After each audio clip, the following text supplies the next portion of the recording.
Fat Controller preferred steam engines on his railway, but he liked diesels because they could pull either coaches or trucks. "You're versatile," he would say to them. "Real mixed traffic engines." Boko and Bear were proud of this, but James was not impressed. He liked these two diesels, but he treated all others with deep suspicion. "Diesels don't use coal and water," he would say darkly. "How can you trust an engine that isn't normal in his habits?" Visiting diesels sometimes boasted about how special they were. Usually, Boko and Bear had to spend the next day smoothing ruffled feelings. One day, a particularly haughty diesel came from the other railway. When the visitor found that he was supposed to share the shed with steam engines, he stopped outside in disgust and refused to go any further. "Why on earth does your controller keep such out-of-date objects?" he growled rudely. "Dirty, smoky, slow things. Blech!" He shuddered delicately. "On our railway," the diesel continued loftily, "steam engines are kept strictly in their place and not allowed on the main line without special permission." Boko, who was showing the diesel around, lost patience. "Stay outside then if you're so proud about it. I'm going to join my friends."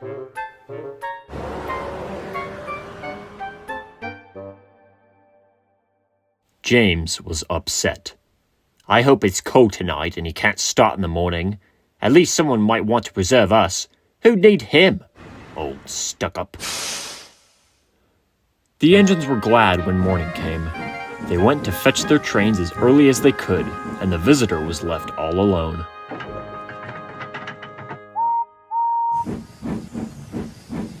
"That's better," he purred to himself. "How can an engine rest in all that hissing and clanking?"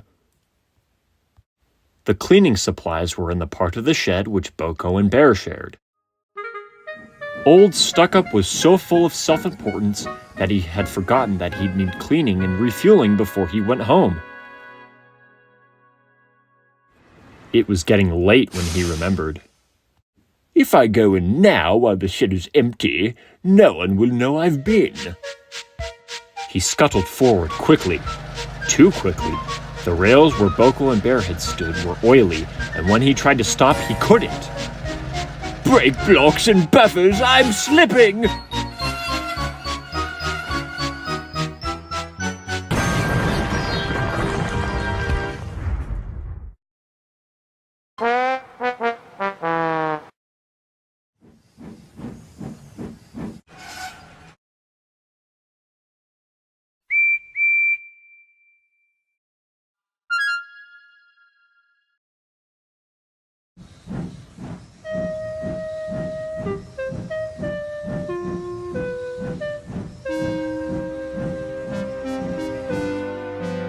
The diesel was not badly damaged, but a dreadful draft came through the hole in the wall.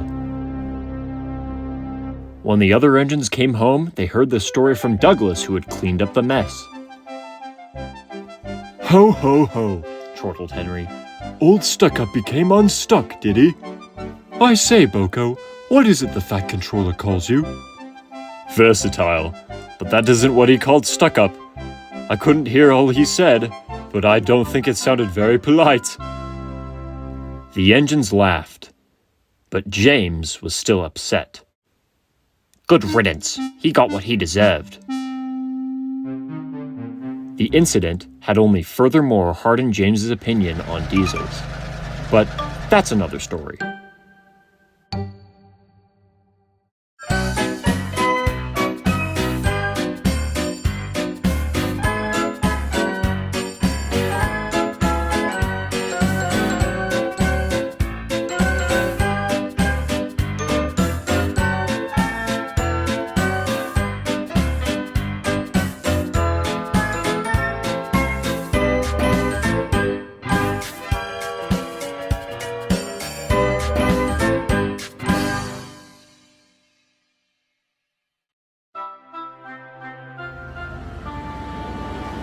Most of the Fat Controller's engines accepted diesels. James had never liked them. They're all right. Just mixed traffic engines like you and me. Mixed-up engines, you mean, Henry? With windows at each end, how can they know if they're coming or going? Toby has 2 cabs, and he gets on all right. Well, that's different. Toby's only a little engine. If an important engine like me didn't know which way to turn, what would the railway come to? All the engines agreed James was becoming much too puffed up in his smokebox. Talk about too big for your buffers. He's making out he's royalty or something. It's disgusting. I once knew an engine called King James in the old days at Paddington. King James the First, he was, but he didn't swank about like that. Donald cut in. Oh, dinna be telling James that. It's a mare of a misery he'll be making our lives. Exactly, but who's going to trim his wheels for him? The engines tried all sorts of ideas, but nothing worked.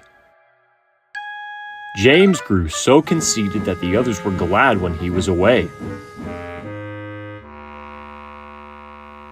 Even the coaches twitted anxiously to each other if they thought he was to pull them. One day, James came to the shed, fuming with rage. Shunting? Where are Donald and Douglas? They should be here doing jobs like this, not me. But the twins were helping on Edward's branch line, so James had to do the work himself.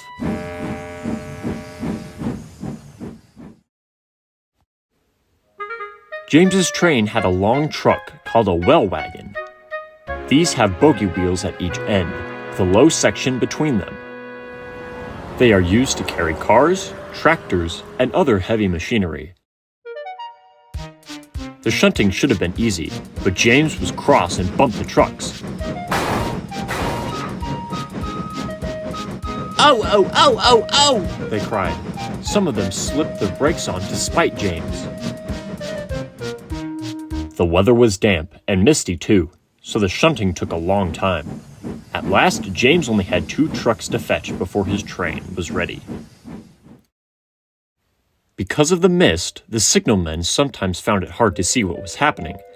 James's driver told him that James would whistle when they had collected all the trucks and were clear of the points. They had almost finished when suddenly James heard a sharp peep peep from another engine close by. The signalman heard it too. He thought it was James saying he was ready. He pulled the lever, setting the points to the main line. But James wasn't ready. The points changed when the well wagon was halfway over them. One bogie went the right way, but the other one diverted towards the main line. Before James realized it, the truck was traveling sideways between the 2 lines. A signal stood right in its path. Stop! Squealed the truck, but it was too late.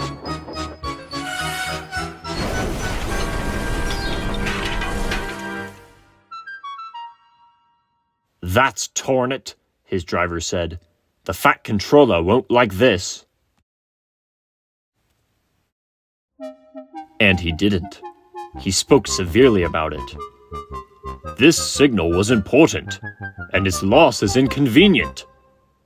James knew that the accident was not his fault, but he was unusually quiet in the shed that evening. The others were relieved. I suppose it must be difficult to know which way to go when you've got 2 cabs, whispered a voice. But to go 2 ways at once with only one, now that is really something. James pretended he hadn't heard.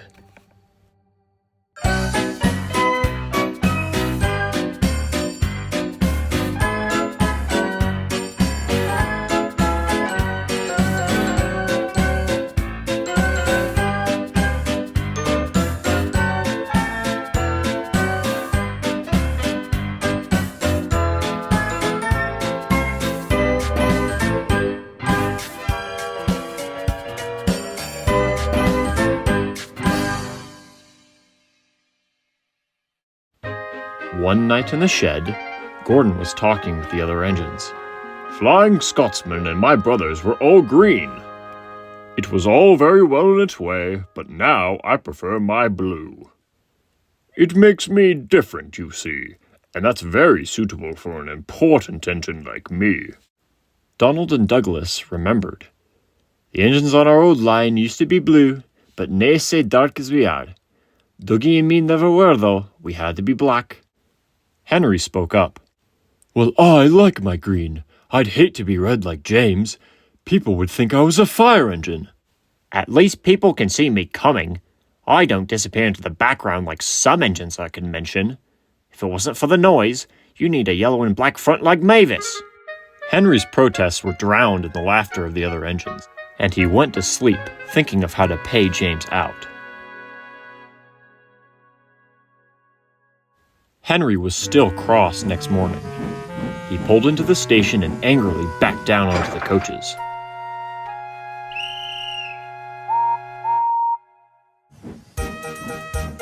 What can be wrong? What can be wrong? They wondered anxiously as Henry pulled noisily away from the big station. Do come along! Do come along! They had a fast run, but it didn't improve Henry's temper.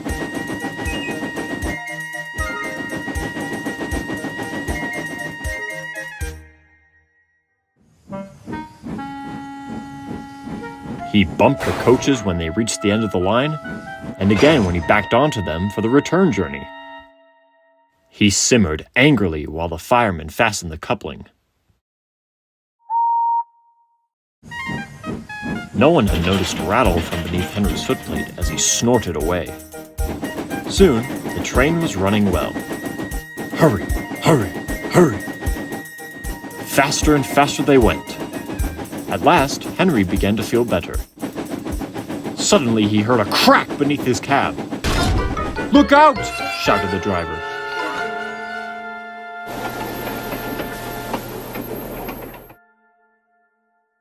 "We must drop Henry's fire," said the driver urgently. "It'll be dangerous to let him boil dry now that we can't get more water from the tender." The fireman agreed. "Sorry, old boy. And just when we got it going nicely too. But if you hadn't banged about so much, you wouldn't have broken your tender coupling." The fireman began scooping the coal out of Henry's firebox, while the driver went to go tell the signalman what had happened. When he returned, he found Henry completely covered in a big cloud of black smoke, which billowed from beneath his cab. "Henry's fire set the sleepers alight," the fireman spluttered. "You stay here. I'm going to phone the fire brigade." The driver eased Henry clear of the blaze. Edward came to take his train on.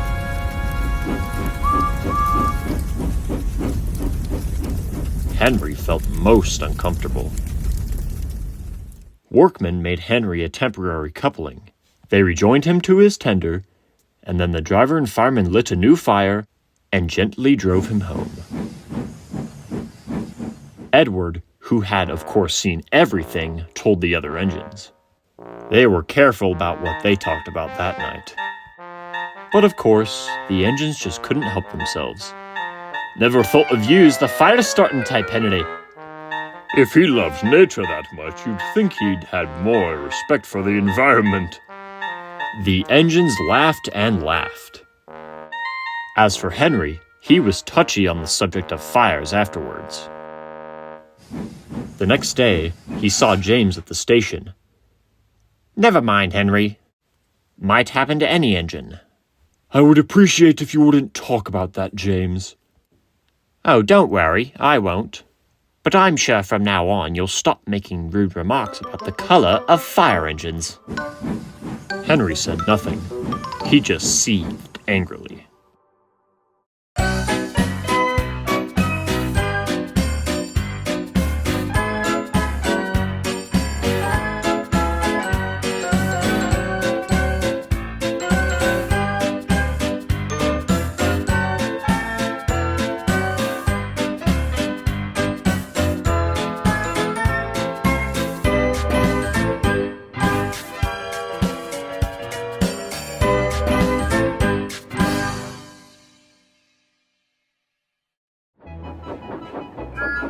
Winter had come to the island of Sodor, and for many days now held everything in an icy grip.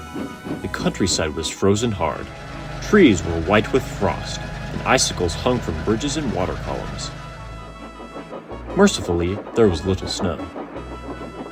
Too cold for that, thank goodness, Shivered James's driver, as he and the fireman huddled on the sheltered side of the cab. James had an open footplate, and every day his crew came to work muffled to the eyebrows in scarves and jerseys. Sometimes water columns froze too, and then the engines could not get the water they needed. But this never happened at the workstation. And one day, when the frost seemed harder than ever, James's driver stopped him beside the water column there. "We'll give you a good topping up while we can," he said. "There's no telling when we might get some more." Ooh, James shivered as the icy water cascaded into his tender, but he knew his driver was right. They filled James's tank to the brim, but because the fireman forgot to tell the driver to turn the tap off, water overflowed onto James's tender, making him shiver again. "Right," said the fireman, jumping down the footplate. "Let's be off. I want to warm myself up shoveling coal." "We can't go yet," laughed the driver. "They haven't finished loading the luggage van." "Well, I'd wish they'd hurry," grumbled the fireman, blowing on his hands. "I'm frozen from standing on that tender." All engines have a very important tap called an injector. It allows the driver or fireman to transfer water from the tender to the boiler. Without it, the water level in the boiler could become too low to make steam properly. They had not gone far before James felt thirsty. "I need a drink, please." His driver switched on the injector, but nothing happened. The fireman tried his duplicate. Still nothing. I've got such a pain! "Your injector's failed," said his driver. "Blockage in the pipe most likely. We'll have to stop and deal with your fire. Can't go on without water." Don't set the sleepers on fire! Henry will never let me forget it! The fireman laughed. "You'll be all right if we just dump you down," he said. "There's no need to throw the fire out like Henry did." At last, they stopped near a signal box, and James's driver asked the signalman to telephone for help. Soon, the works sent a diesel to help. James had never met him before. He snorted disgustedly. Rescued by a diesel. It's degrading. I won't go. But he soon changed his mind, because now that his fire was down, his boiler was cooling, and he could feel the icy wind. "Never mind. We'll get you to the works in no time." James was surprised. The diesel was friendly. Then James remembered what he had said. "I'm sorry if I seemed rude." "That's all right. I'm just happy to help." The two engines set off. James was quiet at first. But by the time they reached the works, the diesel had won him over, and the two were chatting like old friends. "Why is it that you dislike diesels, James?" I don't know. Every engine on this railway has had at least one bad experience with diesels before. That doesn't mean they're all bad. Don't you think there's been diesels who have had bad experiences with steam engines before? James thought for a moment. You're right. We shouldn't let bad apples spoil it for the rest of us. Exactly. Sure, there are some bad diesels, but we shouldn't let them define the rest of us. James could only agree. Just then, his fireman climbed onto the tender. He tried to open the filler cap, but couldn't. "There's your answer, James," he said. "Your filler cap's frozen solid. That's because the water overflowed. Ice is stopping air from getting into the tank, so the injectors can't work. You'll be all right when the ice melts." And he was. But that wasn't all. Thanks to his new friend from the works, even James admits that diesels are really useful engines too.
be so rude, said Terrence the tractor. I don't have rails like you because my caterpillar tracks are so much better. And I can go anywhere, anywhere, anywhere. I don't need rails like you. One day I will prove it, show you how I do it. Then you will understand that you don't judge a book by its cover. Don't make your mind up too soon. Things aren't necessarily always what they appear to be. Don't judge a book by its cover. Don't make your mind up too soon. Never, never, never, never, never, never, never, never, never judge a book by its cover. Sure enough, one winter's day when the snow lay deep and hard, Thomas got stuck, he was in trouble. And who do you think came along and rescued him that day? The snow didn't matter to Terrence the tractor. Now Thomas understands that you don't judge a book by its cover. Don't make your mind up too soon. Things aren't necessarily always what they appear to be. Don't judge a book by its cover. Don't make your mind up too soon. Never, never, never, never, never, never, never, never, never judge a book by its cover. Don't judge a book by its cover. Don't make your mind up too soon. Things aren't necessarily